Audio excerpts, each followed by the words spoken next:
Bismillahirrahmanirrahim. Saya seorang istri, usaha bisnis. Dalam bisnis usaha ini saya dibantu oleh suami saya. Begitu juga fasilitas mobil saya gunakan didapat oleh kami berdua sebelum usaha ini. Yang saya tanyakan, apakah hasil usaha ini menjadi harta saya atau tidak? Bagi dua.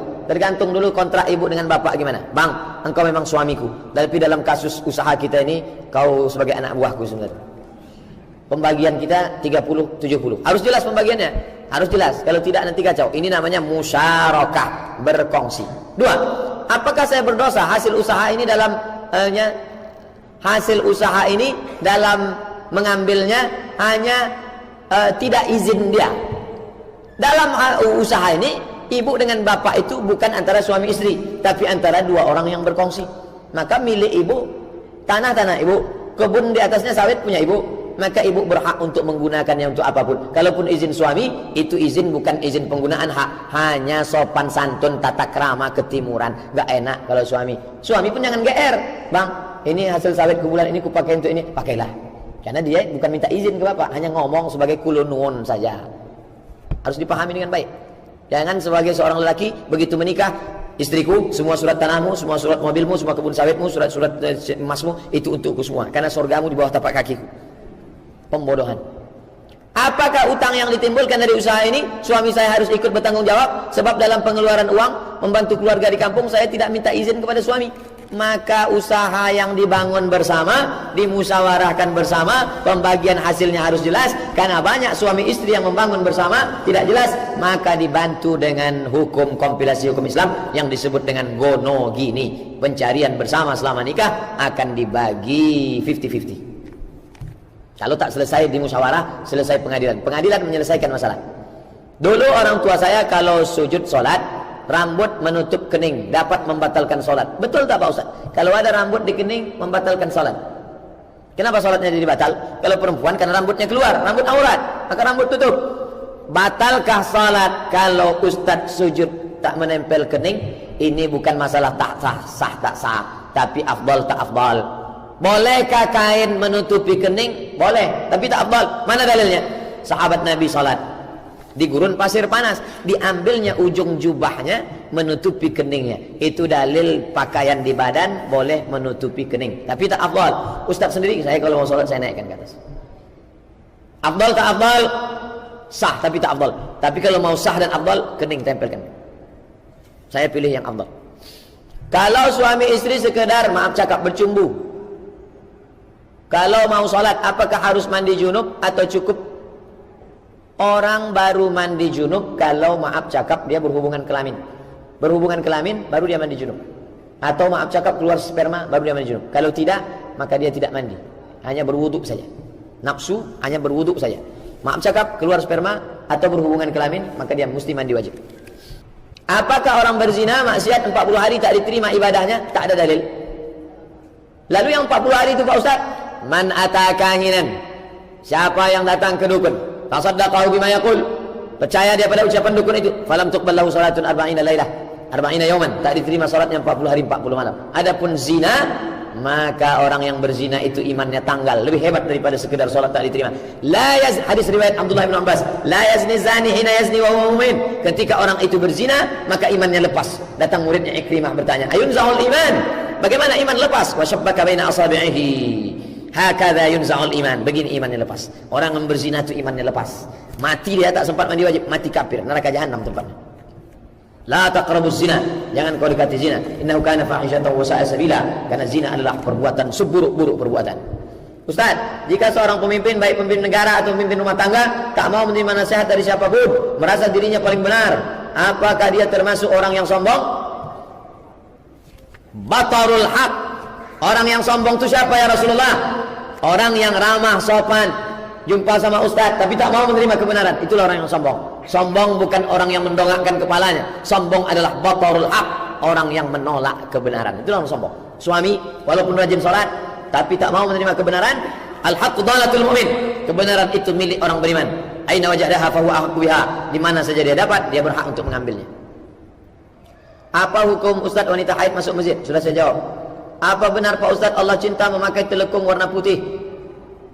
Bukan telekung warna putih. Hadisnya umum, jubah warna putih, baju warna putih. Nabi paling suka warna putih. Hadis tentang warna putih sahih. Warna putih paling bagus. Mengapa di akhir zaman wanita banyak salat memakai mukena warna hitam? Zaman dulu tidak, warna putih afdal, warna hitam boleh.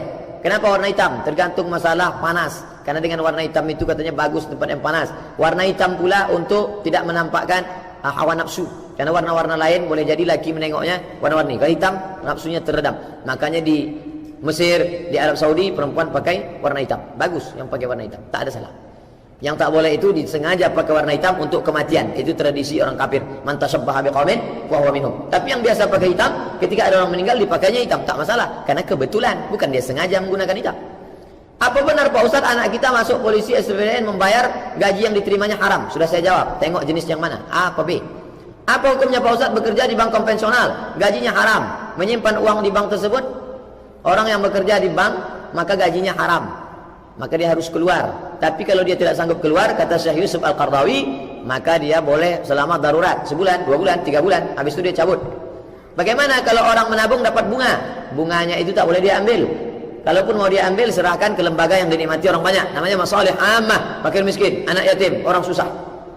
Apa hukumnya azan di masjid tidak tepat waktu, lebih cepat 5 menit daripada waktu jam? Harus dirapikan, harus disesuaikan dengan jam RRI, jam yang terpercaya. Kalau jamnya tidak tepat, azan dia, maka orang yang sholat dia menanggung dosanya. Orang sholat sebelum masuk waktu, perempuan yang tak ke masjid di rumah, azan dia sebelum 5 menit. Jam mesti diseragamkan. Itu jam kita harus betul. Jam saya sama jam itu sama, jam 7.32 pas 7.32. Sholat mencegah perbuatan keji dan mungkar. Kapan sholat akan mencegah dari perbuatan keji dan mungkar? Sholatnya benar. Apa ciri salat benar? Bisa mencegah keji dan mungkar. Kalau salat tak mencegah keji dan mungkar, man salatuhu, siapa yang salatnya lam tanhahu anil fasya wal munkar, tidak mencegah dirinya dari keji dan mungkar, falam yazdad illa bu'dan, dia bukan makin dekat tapi makin jauh dari Allah Subhanahu wa taala. Waktu mustajabah untuk berdoa pada asar sampai maghrib di hari Jumat. Pertanyaan, kalau kita berdoa setelah salat fardu tidak dikabulkan? Jangan menarik kesimpulan dari satu hadis. Syekh Yusuf Qardawi menulis buku Kaifa Nata'amal Ma'as Sunnah, bagaimana berinteraksi dengan sunnah. Cara berinteraksi dengan sunnah, kumpulkan hadis, kumpulkan. Hadis tentang doa setelah salat fardu, hadis sahih. Hadis riwayat Sunan Tirmizi. Ya Rasulullah, apa doa yang paling afdal? Doa fi jawfil lail, tengah malam, doa ba'dal maktubah, setelah fardu. Tidak ada kontradiktif. Hari Jumat, salat dia setelah asar, setelah zuhur, salat setelah salat fardu, setelah salat Jumat. Jadi tidak ada kontradiktif. Maka setelah sore dia tetap berdoa. Hadis ini diamalkan, hadis ini diamalkan. Makin banyak amal, makin bagus. Kuncinya pada subuh ini, ikhlasul amal lillah, ikhlaskan Allah. Dunia ini penjara bagi orang beriman. Apa maksudnya Pak Ustaz? Ada orang miskin, kafir, susah, melihat ada ulama naik kuda, pakai jubah mewah. Lalu datang orang kafir. Apa kata si orang kafir?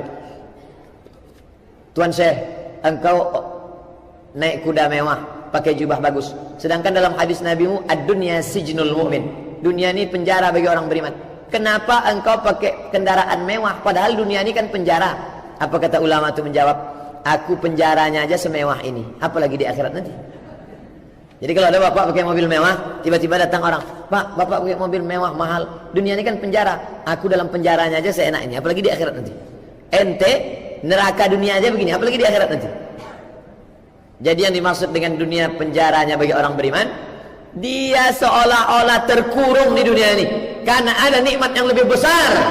La maqtu'atu wala mamnu'ah. Di akhirat nanti kenikmatan yang dia rasakan tak putus. Sekarang putus, minum segelas, habis ini putus, tapi ada kenikmatan, seolah-olah dia di penjara. Makanya kalau ada orang meninggal, nangis. Ente nangis kenapa? Saya sedih Pak Ustaz, dia sudah mati. Yang ente tangisi itu diri ente masih di penjara. Dia udah keluar penjara, apa yang ditangisi? Dia sudah keluar penjara, bebas. Kita yang masih dalam penjara lagi. Ad-dunya sijnul mu'min. Salah satu rukun iman yaitu iman kepada takdir. Kapan kita menerima takdir Pak Ustaz? Berangkat dari rumah, motornya sudah diperiksa, berdoa, Allahumma bismillahi tawakkaltu 'ala Allah, la haula wala quwata illa billah. Pelan-pelan ditabrak orang juga dari belakang, itu takdir. Ngebut-ngebut masuk paret, itu sebab akibat. Mahasiswa belajar sudah baik, datang tepat waktu, melaksanakan tugas, hubungan dengan dosen baik. Tiba-tiba pas mau ujian sakit, itu takdir. Begadang malam, pulang keluyuran, IP 2,5 sebab akibat. Al-insan bainal mukhayyar wal musayyar.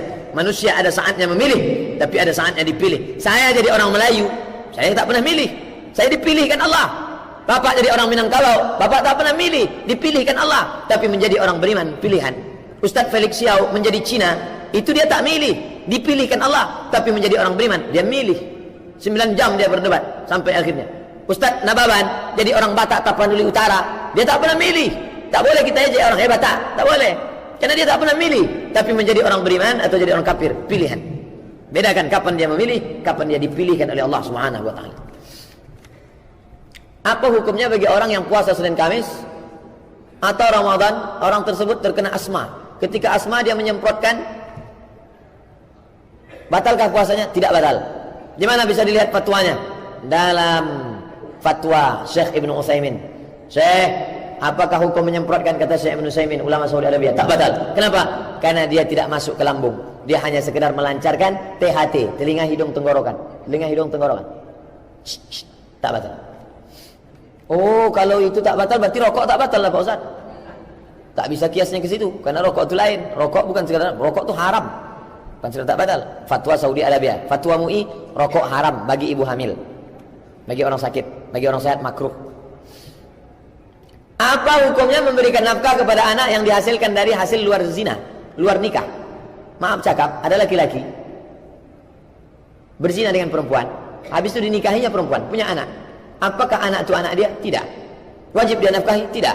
Kalau dia meninggal, anak itu dapat harta warisan? Tidak. Sedih sekali anak hasil zina. Bagaimana pendapat Ustaz mengenai kepemimpinan Tayyip Erdogan? Video itu sudah ditonton 150.000 orang. Bagaimana khutbah saya tentang Erdogan? Erdogan itu tamat dari sekolah imam wa khatib.